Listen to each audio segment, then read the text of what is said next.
Oke, sudah record. Oke, Assalamualaikum warahmatullahi wabarakatuh. Eh, Pada kali ini saya akan menjelaskan jawaban dari ujian tengah semester sensor network yang sudah saya kerjakan. Jadi di sini diberikan 5 soal. Yang pertama itu 1 dan 2 itu terkait dengan hal-hal yang berkaitan dengan sensor network, itu bagian-bagiannya dan juga tolak ukur performanya. Yang soal ketiga itu menjelaskan ragam dari jenis routing protokol.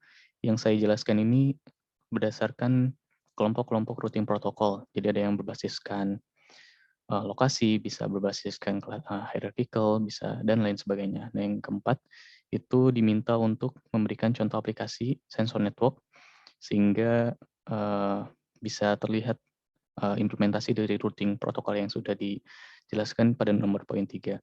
Yang kelima diminta untuk menjelaskan apa implementasi WSN pada monitoring kualitas dan juga kondisi lingkungan dari sungai.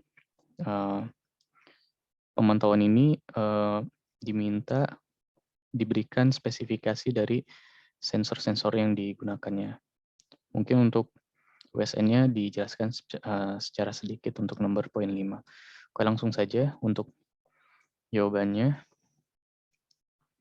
Jadi dalam sensor network itu berbeda dari ad hoc network atau mobile network. Wireless sensor network, perbedaannya mungkin saya akan menjelaskan perbedaannya dulu.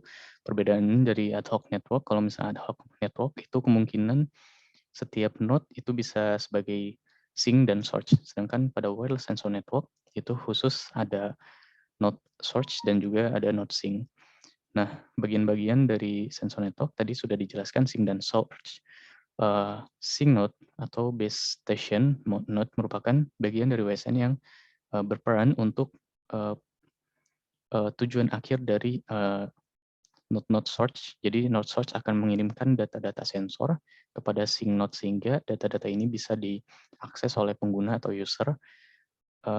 Pada sink node ini juga bisa dihubungkan dengan gateway, bisa berbagai cara, bisa langsung lewat internet atau ethernet, nanti terhubung dengan aplikasi layer, kemudian terhubung dengan usernya. Kemudian untuk bagian yang kedua adalah bagian source node. Bagian ini disebut juga sebagai sensor node. Jadi pada bagian ini fungsinya adalah mengakuisisi data dari sensor-sensor yang ada untuk mendapatkan data-data fenomena fisik yang dipantau, kemudian dihantarkan sehingga mencapai sink. Nah, untuk penghantarannya sendiri itu bisa single hop atau multi hop. Kalau single hop itu biasanya point to point, namun kalau multi hop itu jadi data dihantarkan melalui search node lain sehingga bisa mencapai sink. Nah, kemudian di sini dijelaskan bahwa di search node ini terdapat beberapa bagian. Jadi ada unit computing, ada atau unit processing, unit transmisi, unit supply battery atau power battery supply, power supply.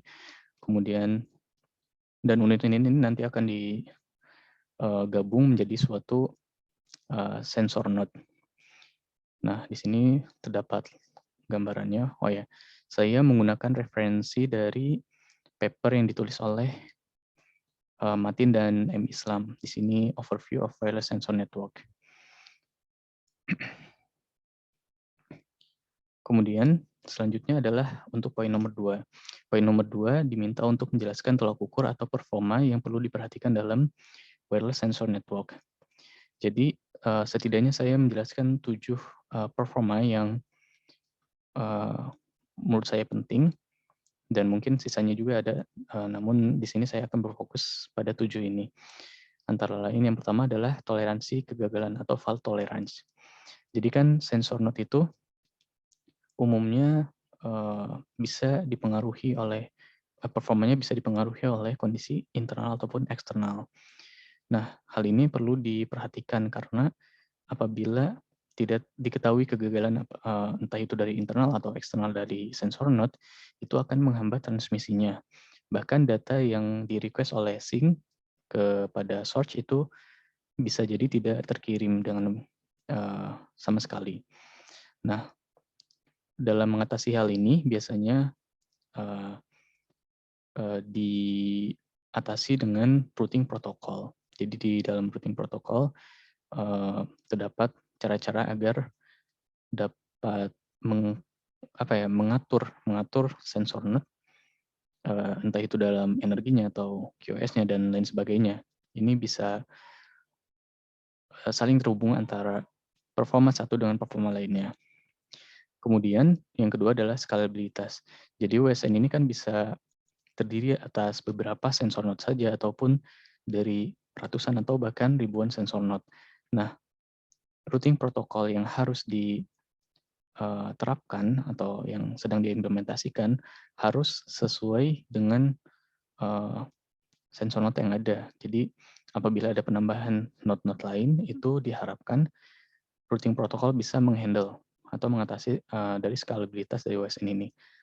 Kemudian production cost. Nah, hal ini performa yang cukup perlu diperhatikan dari awal banget karena production cost ini juga berhubungan dengan batasan hardware, media transmisi, konsumsi energi juga. Tentunya harga production cost ini berkaitan dengan sisi hardware. Nah, kemudian yang keempat adalah batasan hardware. Batasan hardware merupakan tolak ukur yang menjadi standar unit minimum, di mana WSN itu kan ada sensing unit, tadi sudah dijelaskan sensing unit, processing unit, kemudian transmission unit, dan juga power supply unit. Nah, penambahan unit lain juga akan menambah penambahan cost. Seperti misalnya di dalam suatu WSN, sensor node itu diperlukan aktuator. Nah, kemudian dari sisi media transmisi, tolak ukurnya perlu juga diperhatikan karena masing-masing media transmisi itu ada kelebihan, ada kekurangannya, sehingga perlu dipertimbangkan kebutuhan saat ini dan juga spesifikasi dari media transmisi yang ada di pasaran. Nah, hal ini terkait dengan jenis radio, modul radionya, frekuensinya, konsumsi energi, dan harga model radio tersebut. Nah, biasanya dalam WSN ini digunakan model radio LoRa dan juga ISM atau Industrial Scientific Medical. Nah, saya sendiri pernah menggunakan ISM berupa XB dengan protokol DigiMesh. Nah, itu juga satu unitnya juga cost-nya lumayan tinggi, sehingga mungkin bisa diganti dengan LoRa yang mungkin dengan range yang cukup jauh, harganya juga sebanding ya gitu. Kemudian selanjutnya yang perlu diperhatikan yang sangat krusial yaitu konsumsi energi.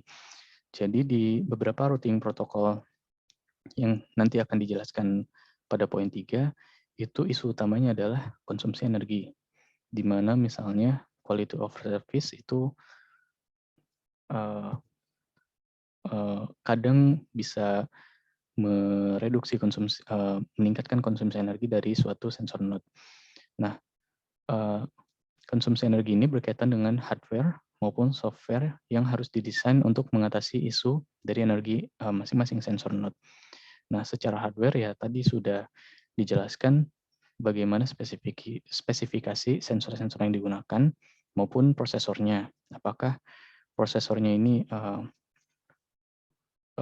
cukup konsumsi energinya untuk baterai yang digunakan atau power supply yang digunakan. Biasanya pada WSN itu menggunakan portable power supply berupa baterai LiPo atau yang sejenisnya. Nah, secara software, konsumsi energi ini berkaitan dengan algoritma yang ada di dalam prosesornya. Jadi, misalnya penambahan filtering ataupun kontrol dari suatu aktuator misalnya, atau misalnya kompresi data itu akan menambah tas dari prosesor sehingga energi dari prosesor itu akan bertambah walaupun tidak terlalu signifikan, namun ini perlu dipertimbangkan. Kemudian yang terakhir, yang ketujuh adalah tolak ukur quality of service. Quality of service ini berkaitan dengan performa dari jaringan. Ya, bisa berupa error, packet loss, latency, atau throughput. Nah, berkaitan dengan poin 3, yaitu routing protocol, secara umum routing protokol itu bisa dibagi menjadi 4 kelas, yaitu kelas pertama merupakan flat routing, yang kedua adalah hierarchical routing, yang ketiga adalah location based routing, dan terakhir ada data centric routing. Nah, untuk flat routing ini keuntungannya adalah dapat menelusuri setiap node atau banyak node dan menghindari dari risiko fault tolerance tadi. Jadi karena flat routing ini sistemnya ada broadcasting, pasti setiap node itu atau misalnya sync itu dapat terjamin mendapatkan pesan ini. Setidaknya dapat terjamin, walaupun terdapat constraint lainnya gitu. Nah, kelas yang kedua adalah hierarchical routing. Jadi pada hierarchical routing ini sangat memperhatikan efisiensi energi, stabilitas, dan juga skalabilitas dari infrastruktur jaringannya. Nah, pada kelas ini dipilih suatu head cluster yang memiliki tanggung jawab untuk menghubungkan setiap source dan mengagregasikan datanya menjadi suatu data yang mungkin lebih kecil, kemudian nanti dikirimkan ke sync. Nah, head cluster ini nanti terdapat turunannya. Yang kelas ketiga adalah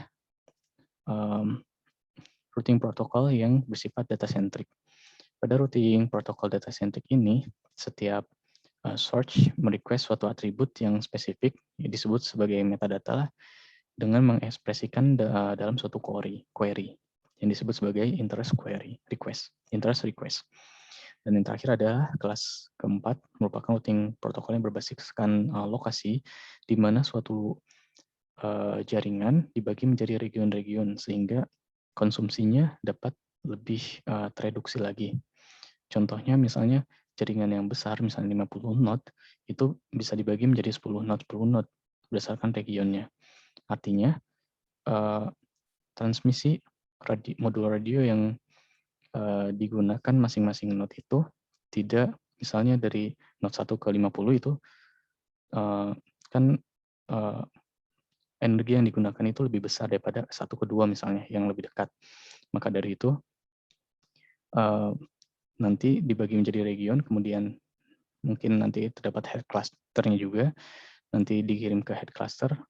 Nah, head cluster ini yang akan menjadwalkan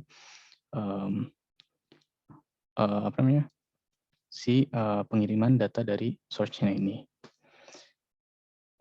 Nah, dari keempat kelas routing protokol tadi, itu saya akan memberikan penjelasan beberapa minimal satu contoh. Di sini terdapat flooding, gossiping, spin, leech, directed diffusion, tin dan uptin, Pegasus, dan gear. Nah, yang pertama, untuk flooding ini merupakan routing protokol yang termasuk dalam kelas flat routing. Jadi pada protokol ini, source node ini akan mengirimkan paket data ke setiap node tetangganya secara broadcasting, dan kemudian dilanjutkan pada node-node selanjutnya, sehingga paket nanti akan sampai ke sync. Nah, namun batasannya itu adalah apabila suatu node itu mendapatkan data yang sama dari source yang sama, sedangkan dari hop yang berbeda. Nah, itu kan akan terjadi yang namanya implosion.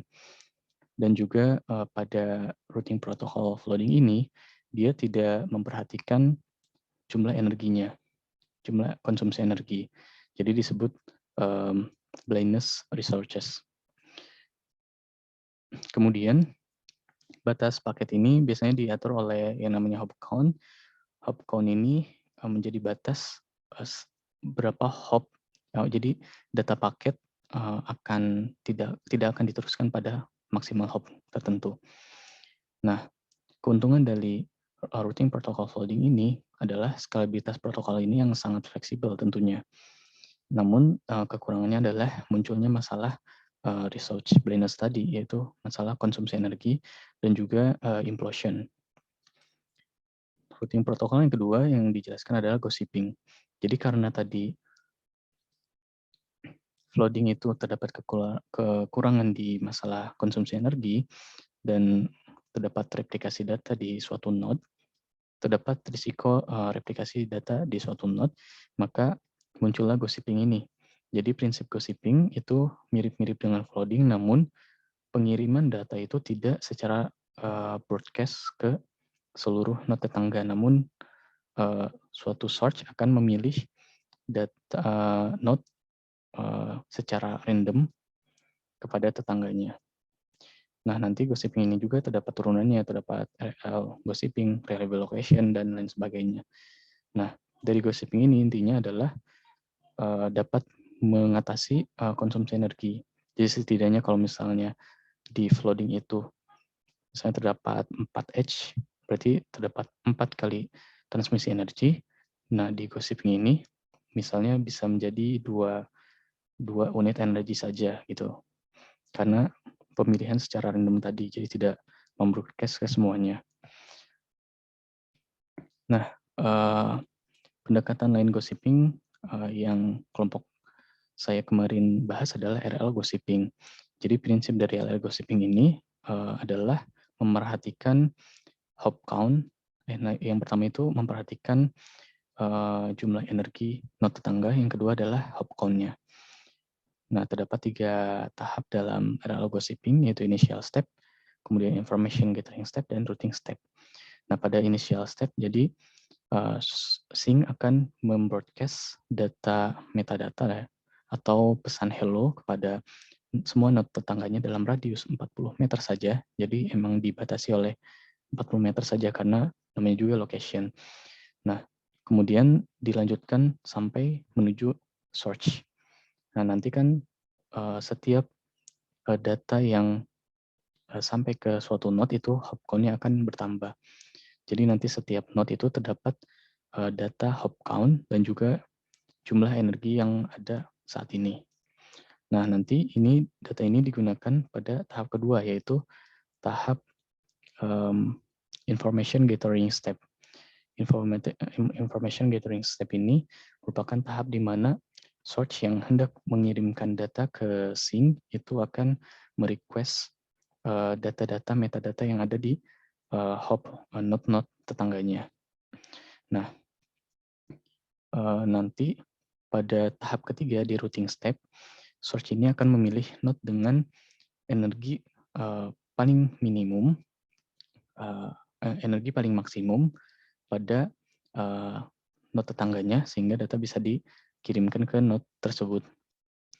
Jadi nanti pilih satu energi paling maksimum. Nah, kemudian apabila misalnya node tetangganya itu memiliki energi yang sama, nah nanti pemilihan berdasarkan hop count-nya, hop count yang terendah.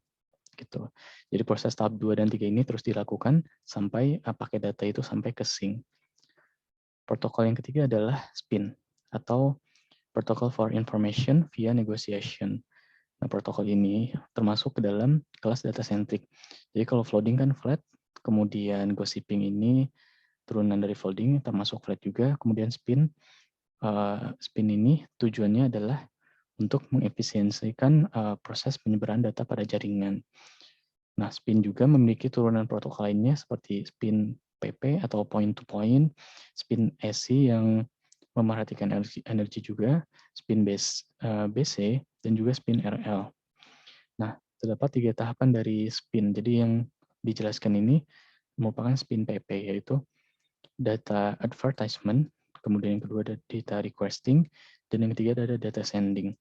Data advertisement merupakan tahapan di mana search akan mengirimkan suatu small amount of data, di mana disebut sebagai data ADV. Nah, data ADV ini berupa metadata. Jadi nanti akan dikirimkan ke Sync dan misalnya sudah sampai ke Sync dan Sync membutuhkan metadata ini, nanti dilakukan request dari Sync ke search tadi, sehingga search bisa mereply data aslinya.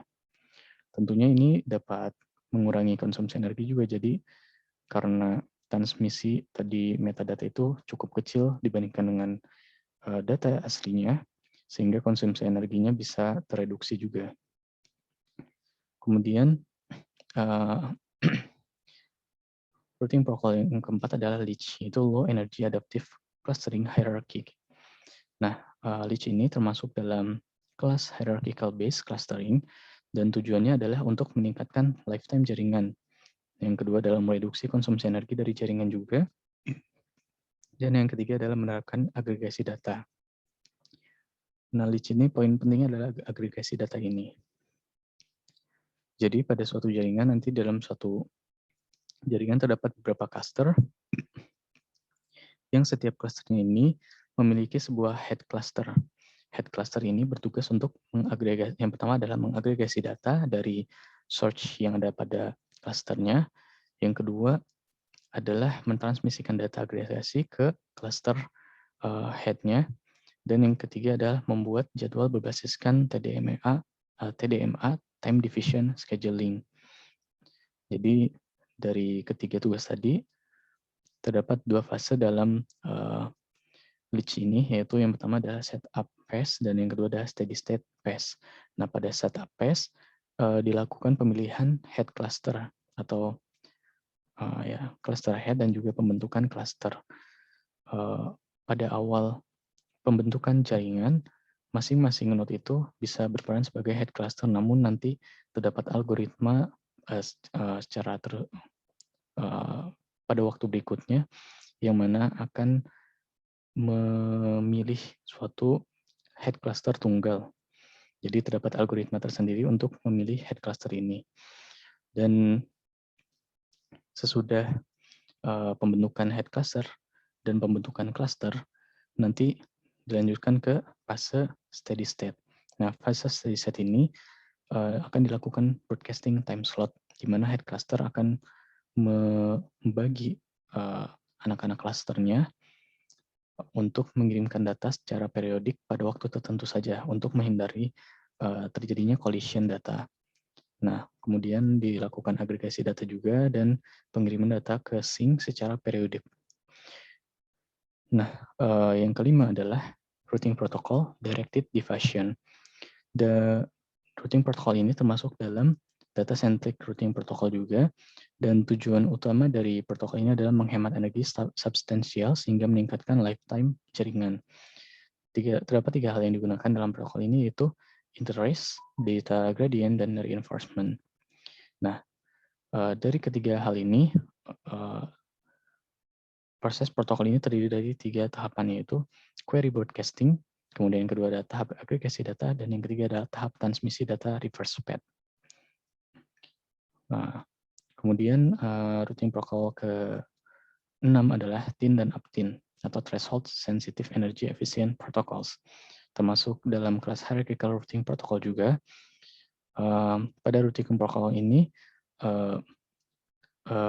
waktu merupakan hal yang sangat penting. Jadi, sistem aplikasinya juga merupakan aplikasi yang membutuhkan data yang kritis terhadap waktu, di mana data sensor itu memang diakuisisi secara kontinu. UPTIN dan TIN ini mirip seperti LEACH, jadi terdapat head cluster, namun keputusan pengiriman data itu tidak bergantung time slot tadi, karena time slot tadi itu tidak sinkron terhadap data sensor yang kontinu ini, sehingga diperlukan suatu threshold. Jadi di sini terdapat threshold untuk menentukan apakah data dikirim atau tidak dari suatu source. Nah, tapi resikonya adalah apabila misalnya karena tadi terdapat threshold, di mana threshold ini berdasarkan perubahan data.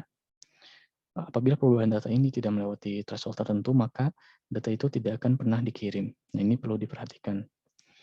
Nah, yang ke-7 adalah Pegasus ya. Jadi Pegasus ini Power Efficient Gathering Sensor Information System. Nah, Pegasus ini termasuk dalam Hierarchical Routing Protocol, dan tujuan utamanya adalah untuk meningkatkan lifetime dari jaringan, efisiensi energi, dan menerapkan uniformity untuk energi di setiap node. Prinsip utama dari setiap node ini yaitu memiliki kemampuan untuk mengetahui posisi node lain sehingga bisa mengendalikan energinya. posisi node ini bisa secara geographical menggunakan GPS. Nah, perbedaan dengan hierarchy protokol lainnya seperti Leech, Pegasus ini digunakan struktur rantai. Kalau Leech tadi kan menggunakan struktur tree. Kemudian yang terakhir adalah Gear Routing Protocol atau Geographical and Energy Aware Routing Protocol. Ini merupakan routing protocol yang termasuk ke dalam location based.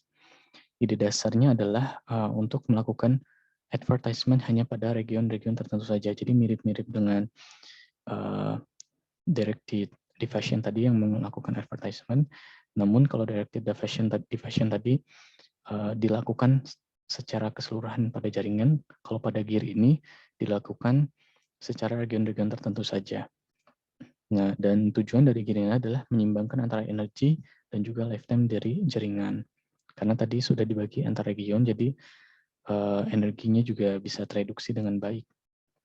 Nah, kemudian untuk nomor 4, saya memilih kasus implementasi WSN pada monitoring tambak ikan kerapu.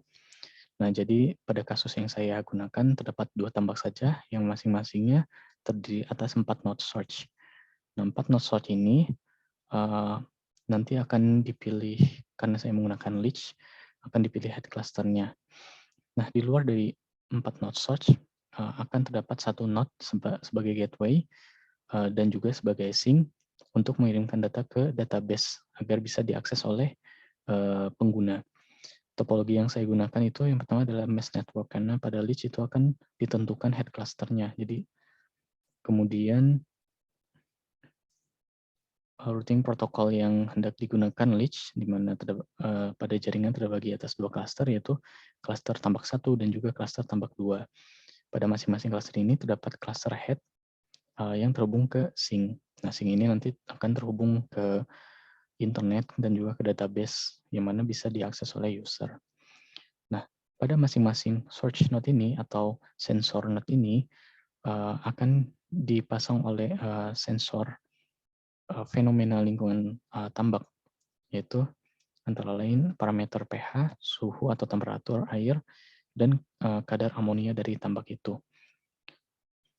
Nah, berikut adalah arsitektur dari masing-masing node.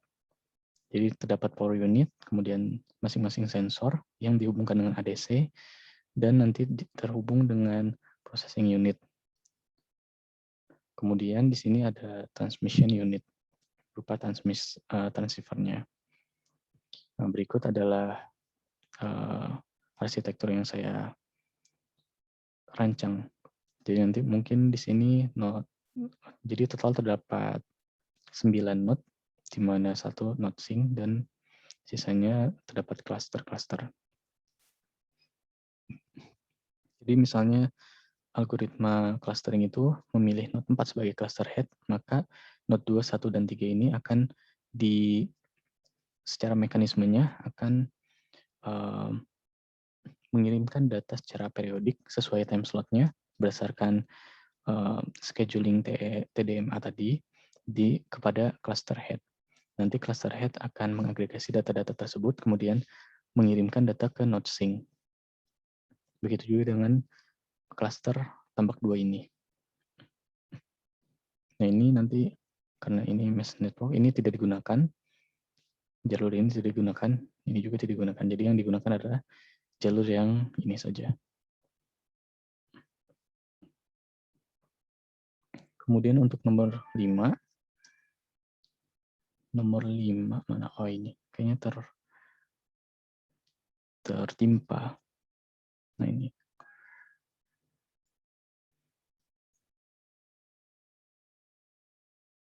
Nomor 5. Oke. Nah, ini tertimpa. Nomor 5.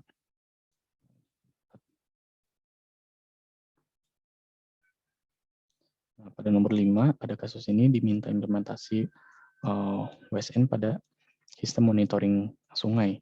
Nah, sebelum masuk ke dalam sensor yang dipilih, spesifikasi yang dipilih, perlu ditentukan parameter apa saja yang perlu diperhatikan dalam sistem monitoring sungai ini. Jadi menurut saya itu terdapat pembagian parameter. Yang pertama adalah parameter kualitas air sungai, itu merupakan parameter utamanya untuk melihat kualitas sungai. Dan yang kedua adalah parameter ketinggian dan kecepatan aliran sungai ini adisional. Pada parameter ini, yang parameter adisional tadi, yaitu kecepatan air dan juga ketinggian sungai, itu digunakan untuk memonitoring apakah akan terjadi banjir atau tidak. Nah, sebagai antisipasi banjir juga. Nah, menurut referensi bacaan, terdapat klasifikasi sungai. Jadi ada sungai yang disebut sungai sangat kecil, sungai kecil, sedang, dan besar. Ini spesifikasi kedalamannya juga. Jadi diasumsikan pada kasus saya itu digunakan sungai yang besar, yaitu dengan kedalaman lebih dari 3 meter, sehingga bisa ditempatkan beberapa knot. Jadi masing-masing jenis ini itu terdapat rekomendasi menurut referensi bacaan yang saya rujuk, yaitu ini dari BPTT, itu terdapat referensi titik-titik pantauan dari sungai itu. Nah, kalau misalnya yang sungai besar tadi, sungai yang besar ini, yang ke dalam 3 meter, itu minimal terdapat 3 titik pengamatan pada sungai secara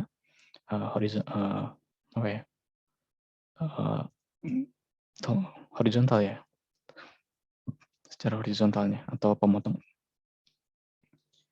Nah, dari penjelasan tadi, setidaknya saya menggunakan not utama dan juga not tambahan. Nah, not utama ini dipasang misalnya di jembatan dari sungai itu, dipasang 3 buah not di jembatan itu, di bawah jembatan, yang masing-masing not itu memiliki sensor kualitas air sungai. Sensor yang saya pilih itu menurut referensi itu ada sensor yang berhubungan dengan pH air, kemudian turbiditas atau kekeruhan air, dan kemudian kadar oksigen. Untuk sensor pengukuran pH, saya memilih yang Jingsuang Changtong pH sensor yang bisa dilihat pada link berikut.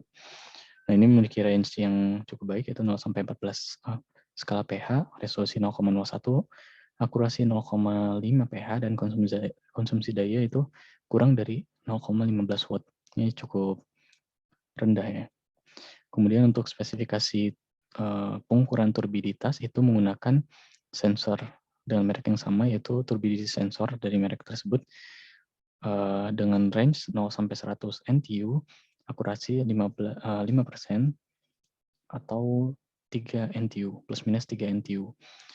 Resolusi 0,1 NTU dan konsumsi daya kurang dari 0,15 watt juga. Nah, untuk sensor yang ketiga yaitu sensor pengukuran kadar oksigen.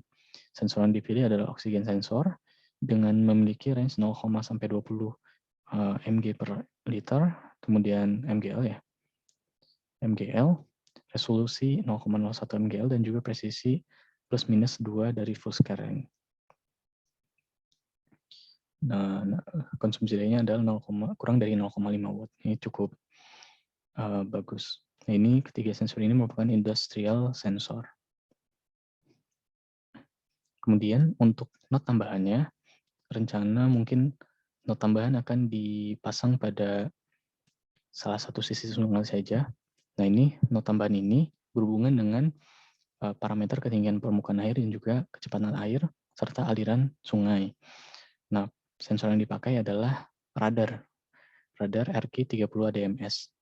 Ini alasan adalah pada radar ini all in one, jadi ketiga parameter ini bisa diukur dan juga merupakan industrial sensor. Spesifikasi umumnya adalah konsumsi daya 150 mAh, jadi diperlukan solar panel. Jadi emang di spesifikasinya direkomendasi menggunakan solar panel. Memang di not tambahan ini tidak perlu banyak-banyak karena setidaknya cuma satu titik saja karena bisa mewakili aliran sungai yang cukup homogen. Nah, spesifikasi tegangan kerjanya itu 12 volt. Untuk spesifikasi pengukuran ketinggian air, range-nya 0 sampai 15 meter, resolusi 1 mm dan akurasi plus minus 2 mm. Untuk kecepatan air juga range 0,1 sampai 15 meter per second, akurasi 0,01 meter per second dan resolusi 1 mm per second. Durasi pengukuran itu 5 sampai 240 detik. Jadi dalam satu pengukuran itu durasinya 5 sampai 240 detik. Nah, ini akan mempengaruhi akurasi dari sensornya itu juga. Nah, ini merupakan sumber referensinya. Jadi mungkin untuk 5 ini tidak digambarkan topologinya ya, arsitekturnya tidak digambarkan karena memang di soalnya tidak diminta, namun mungkin akan saya gambarkan secara visual. Jadi tadi sudah dijelaskan bahwa pada sungai itu misalnya terdapat jembatan, itu bisa dipasang 3 titik, masing-masing titiknya itu terdiri atas suatu sensor NOT kualitas air. Nah, untuk NOT tambahan tadi digunakan radar RQ ini. Radar RQ30 ADMS ini. Satu titik saja. Sekian penjelasan dari jawaban ujian tengah semester sensor network yang sudah saya kerjakan. Terima kasih atas perhatiannya. Wassalamualaikum warahmatullahi wabarakatuh.